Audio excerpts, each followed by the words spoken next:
सज्जनों, आज राजा परीक्षित जी ने केवल एक ही प्रश्न किया। बोले 7 दिन में जिसकी मृत्यु होती हो उनके मोक्ष का उपाय क्या है?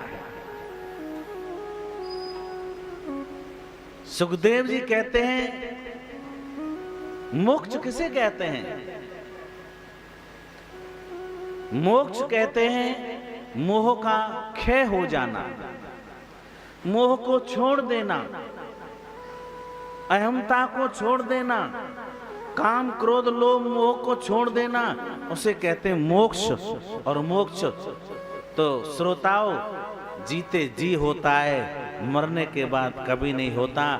आज सुखदेव जी से राजा परीक्षित ने केवल एक ही प्रश्न किया, और वो भी किया कि 7 दिन में जिसकी मृत्यु होती हो उसकी मुक्ति कैसे होगी, उसको मोक्ष कैसे मिलेगा, ये आप हमको बताएं। श्री सुखदेव जी कहते हैं, राजन, तुमने जो प्रश्न किया है अपने लिए नहीं किया, ये पूरे जन कल्याण के लिए तुमने प्रश्न किया है, पूरे जन कल्याण के लिए, सबके लिए प्रश्न किया है, पूरे समाज के लिए प्रश्न किया है। अरे मनुष्य के जीवन में केवल 7 दिन ही तो होते हैं, 8वां दिन तो कोई है नहीं।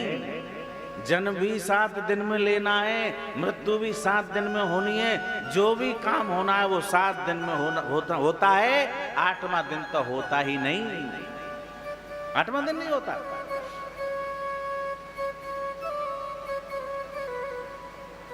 बोले महाराज, सोमवार को जन्म लिया, मंगलवार को थोड़े बड़े हुए, और बुधवार को शिक्षा विद्यालय कॉलेज चले गए, बृहस्पतिवार को महाराज शादी विवाह हो गए, शुक्रवार को बच्चे हो गए, और शनिवार को फिर उनके बच्चे हो गए, और आया रविवार राम नाम सत्य हो गया। बोलो जय श्री कृष्ण। 7 ही दिनों में तो होना है सब कुछ, जन्म भी 7 दिन में होना है, मृत्यु भी 7 दिन में होनी है, 7 के अलावा 8वां दिन होता ही नहीं।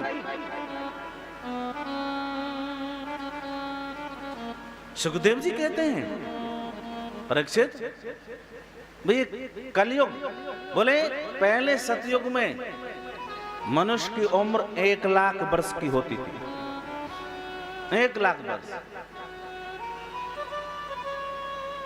सतयुग के बाद में महाराज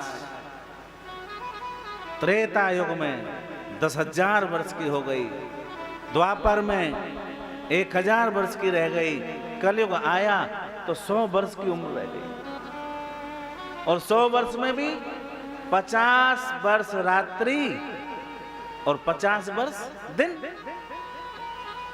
रात और दिन दोनों अपने समय पर होते हैं। मनुष्य, बोले मनुष्य की उम्र घटती जा रही है, बढ़ नहीं रही है, घट रहा है ये दिन पर दिन।